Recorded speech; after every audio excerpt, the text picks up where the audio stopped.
로마서 8장을 읽게 될 텐데요. 오늘은 한 장입니다. 8장이 조금 길고 그래서 오늘 한 장만 읽겠습니다. 1장부터 8장까지가 그 복음에 있어서 이론편이라고 말해야 되나요? 네, 복음의 본질에 대한 것을 정리를 해두었습니다. 그래서 1장부터 8장까지 어제 제 수요 예배 때 1장부터 7장까지 8장 앞부분까지 좀 정리를 했는데요. 그렇게 1장부터 8장까지를 여러 번 반복해서 읽어보면 복음의 정수를 알 수 있죠. 네, 오늘 그 8장 그 복음의 결론편 8장을 보도록 하겠습니다. 로마서 8장. 로마서 8장 우리 함께 읽어보도록 합시다. 로마서 8장 1절입니다. 그러므로 이제 그리스도 예수 안에 있는 자에게는 결코 정죄함이 없나니 이는 그리스도 예수 안에 있는 생명의 성령의 법이 죄와 사망의 법에서 너를 해방하였음이라. 예수 그리스도 그 생명의 성령의 법이 우리를 죄와 사망의 법에서 해방하셨습니다. 우리 스스로가 아무리 그 법을 벗어나려고 우리의 의지로 노력하고 애써봐도 내 안에 죄의 법이 나도 모르게 사로잡아 가는 거예요. 이 우리의 몸을 의의 법 가운데 가져가기를 원하고 하나님의 뜻 가운데 가져가기를 원하지만 그렇게 되지 못하는 우리의 현실, 은혜 받고 말씀 붙잡고 살아보겠다고 하지만 그것이 안 되는 현실을 우리가 경험하면서 오호라 나는 공고한 자다라고 하는 이 바울의 고백, 7장에 있던 그 바울의 고백처럼 우리도 은혜를 받아봤지만 이게 되지 않는 내 모습 때문에 공고한 자라는 탄식이 나오지요. 그럴 때 그럼 우리가 그 죄의 법에서 어떻게 벗어나느냐? 바로 죄와 사망의 법에서 생명의 성령의 법이 우리를 해방하셨다는 겁니다. 생명의 성령의 법이 바로 이 부분을 해방하는구나 라는 것까지는 깨닫겠는데 생명의 성령의 법이 해방하는 방식이 어떤지 좀 더 구체적으로 설명하고 있는 게 그 이하에 있습니다. 3절 율법이 육신으로 말미암아 연약하여 할 수 없는 그것을 하나님은 하시나니 곧 죄로 말미암아 자기 아들을 죄 있는 육신의 모양으로 보내어 육신의 죄를 정하사 육신을 따르지 않고 그 영을 따라 행하는 우리에게 율법의 요구가 이루어지게 하려 하심이니라. 율법이 육신으로는 할 수 없는 연약하여 할 수 없는 것을 하나님 하신다는 겁니다. 그러니까 우리의 육신은 연약해서 하나님의 말씀, 율법의 요구를 완전히 이룰 수가 없는 거예요. 내가 의의 법 가운데 살아가려고 애를 써봐도 우리의 몸이 너무 연약해서 순간 죄의 법 가운데 이끌려 가더라는 거죠. 이 갈등 속에서 우리가 늘 이길 수 없는 이유는 우리의 몸이 연약한 것입니다.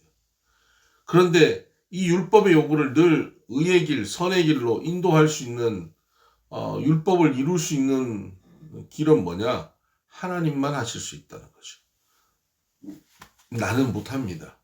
근데 이것을 내가 할 수 있다라고 생각하고 내 의지로, 내 결단으로 할 수 있다고 생각하고 그렇게 살아가는 사람이 있다면 그 사람은 정말 무서운 사람이고 교만한 사람이고 위선적인 사람입니다.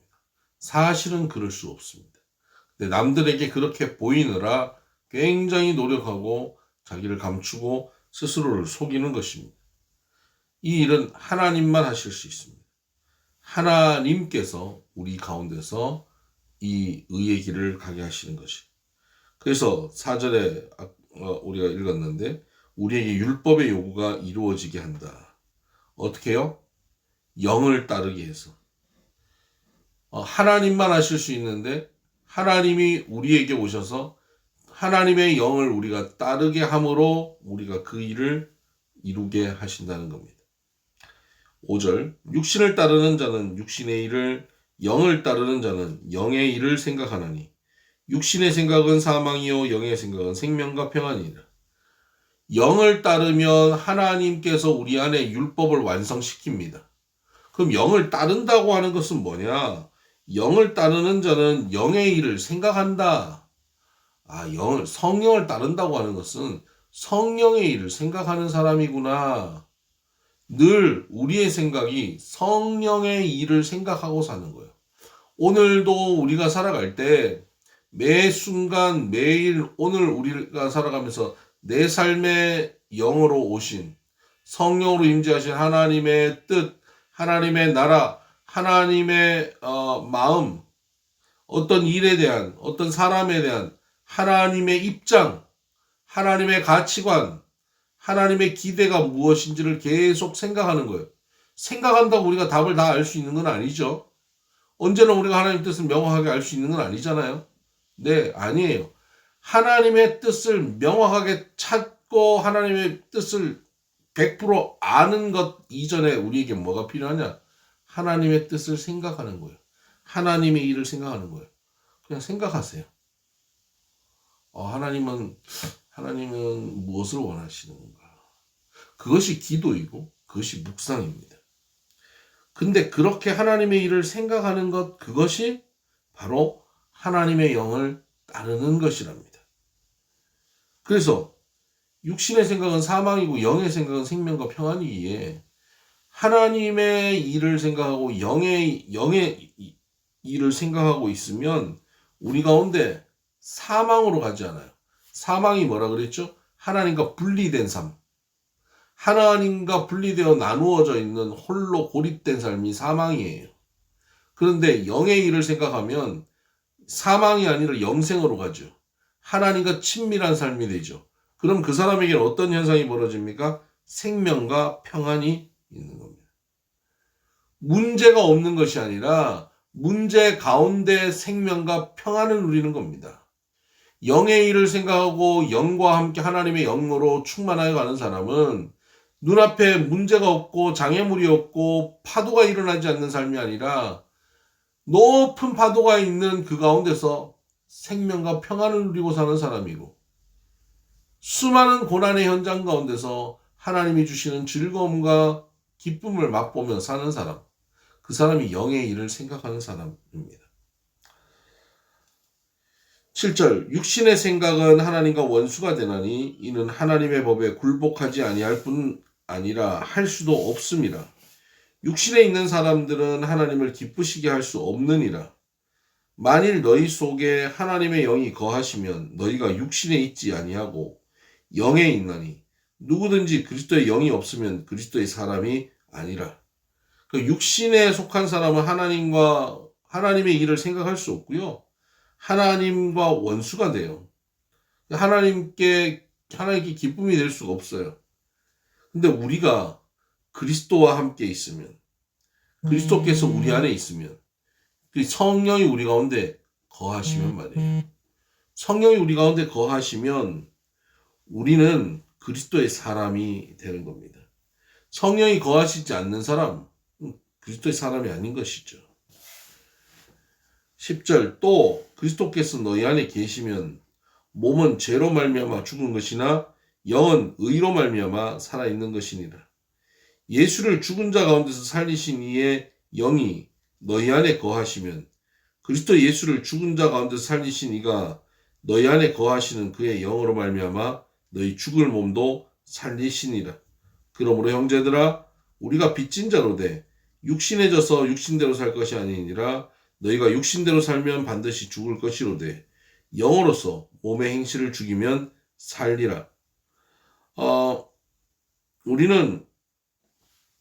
우리가 육신의 행실을 죽이는 것이 아니에요.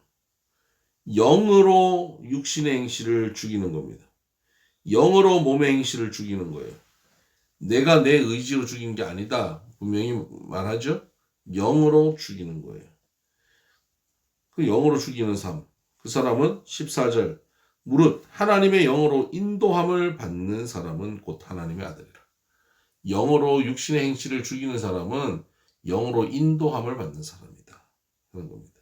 성령으로 인도함 받는 사람. 성령 하나님과 함께 걸어가는 삶이죠. 그는 곧 하나님의 아들이다. 너희는 다시 무서워하는 종의 영을 받지 아니하고 양자의 영을 받았으므로 우리가 아빠 아버지라 부르짖느니라. 우리는 종의 영이 아니에요. 하나님 거룩한 신 앞에 서 있는 종이 아니라 이제는 우리가 아빠라고 부를 수 있는 아들이 된 거예요. 딸이 된 것입니다. 성령이 친히 우리의 영과 더불어 우리가 하나님의 자녀인 것을 증언하시나니 자녀이면 또한 상속자 곧 하나님의 상속자요 그리스도와 함께한 상속자니 우리가 그와 함께 영광을 받기 위하여 고난도 함께 받아야 할 것입니다. 그러니까 성령께서 우리가 하나님의 자녀임을 증언하여 주시는데 그러면 우리는 자녀면 상속자라는 겁니다. 누구와 같은 상속자? 그리스도와 같은 상속자예요. 우리는 예수님이 하나님의 아들이고 상속자인 것처럼 우리도 하나님의 아들이고 상속자가 된 거예요. 그러면 상속자면 어떻게 되냐면 영광을 받기 위해서 고난도 함께 받게 되어 있다는 겁니다.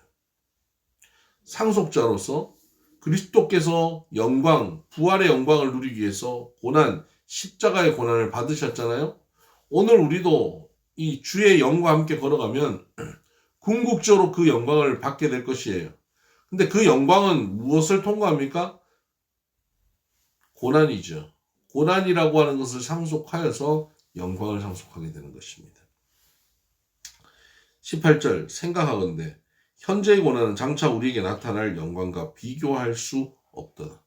비교할 수 없는 영광이 우리에게 있고 고난은 초라하기 때문에 이 영광과 비교할 수 없는 거예요.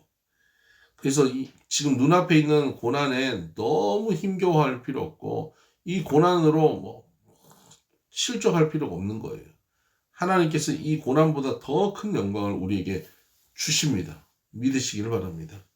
19절 피조물이 고대하는 바는 하나님의 아들들이 나타나는 것이니 피조물이 허무한데 굴복하는 것은 자기 뜻이 아니요 오직 굴복하게 하시는 이로 말미암음이라. 그 바라는 것은 피조물도 썩어짐의 종로로 탄 데서 해방되어 하나님의 자녀들의 영광의 자유에 이르는 것이니라. 피조물이 다 이제까지 함께 탄식하며 함께 고통을 겪고 있는 것을 우리가 아느니라. 지금 피조물, 자연만물, 온 우주 만물은 우리가 타락함으로부터 그때 함께 그들이 고통받고 그 하나님의 아들들이 나타난 것을 고대하게 된 것이죠. 그런데 우리가 이제 예수 그리스도를 통하여서 우리가 하나님의 아들로 회복되어지면 온 우주 만물, 자연 환경, 주변이 다 회복되게 되어 있는 겁니다. 그래서 우리가 예수 그리스도의 아들로, 딸로, 우리 하나님의 예수 그리스도로 인해 하나님의 아들로, 딸로 우리가 거듭나고 회복되면 우리가 있는 그 주변이 함께 회복되어지는 거예요. 그렇지 않고 우리가 죄인된 모습 그대로 있으면 피조물도 다 같이 탄식하고 고통을 받고 있는 겁니다. 23절 그뿐 아니라 또한 우리 곧 성령의 처음 익은 열매를 받은 우리까지도 속으로 탄식하여 양자될 것 곧 우리 몸의 속량을 기다리느니라. 우리가 소망으로 구원을 얻었음에 보이는 소망이 소망이 아니니 보는 것을 누가 바라리요. 만일 우리가 보지 못하는 것을 바라면 참음으로 기다릴지니라. 우리가 소망으로 구원을 얻었대요. 여러분 이 구절이 좀 부담이 좀 헷갈리지 않습니까? 우리가 구원을 뭘로 얻습니까? 소망으로 얻습니까? 믿음으로 얻습니까?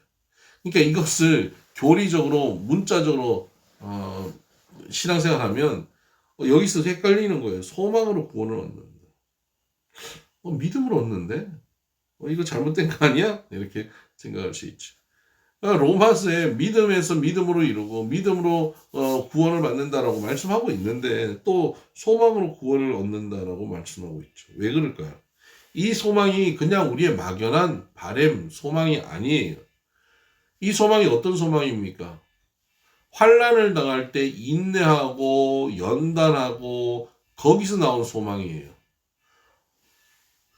하나님의 자녀이면 상속자, 곧 그리스도와 함께한 상속자가 되어서 그와 같은 영광을 얻기 위해서 우리가 고난을 받고 그 고난을 통하여서 하나님의 영광을 얻게 되죠. 그 고난의 자리에서 인내하고 환난 가운데서 연단받고 그 연단 가운데서 형성된 소망이죠. 근데 이 소망이 뭡니까? 바로 믿음이에요. 그러니까 단어에 너무 집착할 필요는 없어요. 소망이냐 믿음이냐. 소망이고 믿음이에요. 소망 없는 믿음이 아니에요. 그래서 이 소망이 어떤 겁니까? 보지 못한 것을 바라면 참음으로 기다린다. 보지 못하는 것을 바라는 것. 히브리서 11장이 떠오르지 않습니까? 믿음은 바라는 것들의 실상이에요. 보지 못하는 것들의 증거다. 그거죠. 그 소망을 가진 사람. 그 소망이 바로 구원을 얻게 하는 겁니다. 그러니까 성령 안에 있는 사람은 이런 사람이에요. 보지 못하는 것을 바라고 참음으로 기다리는 사람. 눈앞에 어떤 증거가 조금 나타나면 막 기대가 되고 그럼 하나님이 이루어 주실 것 같다가 그 증거가 사라지고 안 될 것 같은 절망적인 상황들이 벌어지면 절망하고 포기하는 것, 그게 소망이 아니에요. 우리는 하나님 안에서 연단받고 그 안에 인내하면서 가진 소망을 가지고 그래서 그것을 붙잡고 걸어가면 결코 하나님께서 우리를 포기하지 않으신다. 하나님께서 반드시 이루어 가신다 하는 소망을 가지게 되죠. 그 소망을 가지고 걷는 겁니다. 특별히 여기서 나오는 이 소망은 뭐냐면 구원과 성화, 영화에 이르는 소망을 얘기합니다. 그래서 우리가 주 예수를 믿으라 그리하면 너와 내 집이 구원을 얻으리라 하고 치는 이 말씀을 가지고 가족들에게 말씀을 나누고 전하고 가족들이 구원받기를 원하는데 변화되지 않는 우리 가족들을 보면 사람 참 안 바뀐다. 사람 변화하지 않는다. 라는 절망을 할 수 있어요. 근데 여기서 소망을 가져야 됩니다. 인내하고 연단하여서 소망을 가져야 돼요. 그리고 결국 변화된다. 하나님께서 바꾸신다 하는 소망을 가지고 걸어가야 하는 것이죠. 그러면 반드시 이루어집니다. 26절 이와 같이 성령도 우리의 연약함을 도우시나니 우리는 마땅히 기도할 바를 알지 못하나 오직 성령이 말할 수 없는 탄식으로 우리를 위하여 친히 간구하시느니라. 성령의 도우심은 바로 여기 간구하심이 있습니다. 마음을 살피시는 이가 성령의 생각을 아시나니 이는 성령이 하나님의 뜻대로 성도를 위하여 간구하심이라. 우리가 알거니와 하나님을 사랑하는 자 곧 그의 뜻대로 부르심을 입은 자들에게는 모든 것이 합력하여 선을 이루느니라.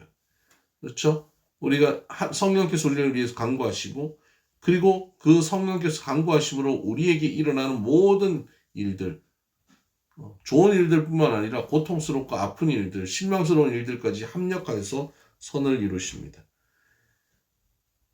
그 선을 이루어가는 게 뭐냐? 29절 하나님이 미리 아신 자들 또한 그 아들의 형상을 본받게 하기 위하여 미리 정하셨으니 이는 그로 많은 형제 중에 맏아들이 되게 하려 하심이라. 또 미리 정하신 그들을 또한 부르시고 부르신 그들을 또한 의롭다 하시고 의롭다 하신 그들을 또한 영화롭게 하셨느니라. 결국 우리를 부르셔서 의롭게 하시고 영화롭게 하시는 그 일, 그것 하나님께서 우리를 부르셔서 그렇게 만드신다는 겁니다. 나의 믿음은 부족하지만 믿으신 하나님께서 반드시 이루어 가신다. 31절 그런즉 이 일에 대하여 우리가 무슨 말 하리요? 만일 하나님이 우리를 위하시면 누가 우리를 대적하리요? 하나님이 우리를 위하셔서 이 일을 이루시고 성령으로 우리를 이끌어 가신다면 누가 이 일을 방해하겠느냐? 끊을 수 없다. 방해할 수 없다는 겁니다. 자기 아들을 아끼지 아니하시고 우리 모든 사람을 위하여 내주신 이가 어찌 그 아들과 함께 모든 것을 우리에게 주시지 아니하겠느냐? 아들까지 주셨는데 우리가 이제 그 아들 안에서 이루어가는 이 구원의 역사에 우리에게 필요한 거 왜 부어주시지 않고 왜 하나님께서 이루시지 못하겠느냐? 반드시 하신다는 겁니다. 누가 능히 하나님께서 택하신 자들을 고발하리요? 의롭다 하신 이는 하나님이시니 누가 정죄하리요? 죽으실 뿐 아니라 다시 살아나신 이는 그리스도 예수시니 그는 하나님 우편에 계신 자요 우리를 위하여 간구하시는 자시니라. 누가 우리를 그리스도의 사랑에서 끊으리요? 환난이나 공고나 박해나 기근이나 적신이나 위험이나 칼이랴. 기록된 바 우리가 종일 주를 위하여 죽임을 당하게 되며 도살을 당할 양같이 여김을 받았나이다 함과 같으니라. 어떤 일들, 어떤 박해들, 어떤 고통도 우리를 그리스도 예수 안에서 그 사랑에서 끊을 수 없고 결국 그 고난과 어려움 가운데도 결국 그리스도께서 우리를 구원의 완성으로 이루어 가신다는 겁니다. 그러니까 우리는 종일 주를 위하여 죽임 당하게 되며 도살할 양같이 여김을 받는다는 거죠. 우리 그리스도의 영을 받은 우리들은 현상이 어떻습니까? 뭐 늘 고난의 자리에 있다는 거죠. 종일 주를 위하여 죽임을 당하게 된다. 그러니까 이런 환난을 받게 된다는 겁니다. 여러분, 그래서 우리가 애매히 고난 당하고 억울한 일 당하고 욕을 먹고 자존심 상하고 이런 일들은 그냥 밥 먹듯이 하는 거예요. 그냥 우리가 그리스도의 길을 제대로 가기 때문에 일어나는 일이에요. 근데 그 일로 인해서 우리가 실족하거나 무너지지 않습니다. 합력해 선을 이루시고 반드시 이루실 거예요. 어떤 것이 그리스도의 사랑에서 우리를 끊겠습니까? 어떤 절망적이고 실망스러운 일이 우리를 끊어내겠느냐라는 거예요. 그러나 이 모든 일에 우리를 사랑하시는 이로 말미암아 우리가 넉넉히 이기느니라. 이러한 일이 아무리 벌어져도 여기서 우리를 사랑하시는 이로 말미암아 우리가 넉넉히 이긴다. 믿습니다. 내가 확신하노니 사망이나 생명이나 천사들이나 권세자들이나 현재일이나 장래일이나 능력이나 높음이나 깊음이나 다른 어떤 피조물이라도 우리를 우리 주 그리스도 예수 안에 있는 하나님의 사랑에서 끊을 수 없으리라. 어떤 것도 그리스도 예수 안에 있는 하나님의 사랑에서 성령으로 하나 된 우리의 이 구원의 길에서 우리를 끊어낼 수 없다는 겁니다. 순간 우리가 죄의 법에 사로잡혀 넘어질 수도 있고 우리가 실수할 수도 있고 우리가 또 공고한 자로 나는 왜 이 모양이냐고 그렇게 할 수도 있고 서로가 서로에게 그런 실망을 할 수도 있지만 그리스도께서 우리를 포기하지 않으시기에 결국 우리는 넉넉히 이겨서 그 구원의 완성으로 걸어갈 것이라는 겁니다. 오늘도 이 성령 안에서 승리하는 복음을 완성하는 저와 여러분 되기를 주의 이름으로 축복합니다. 샬롬.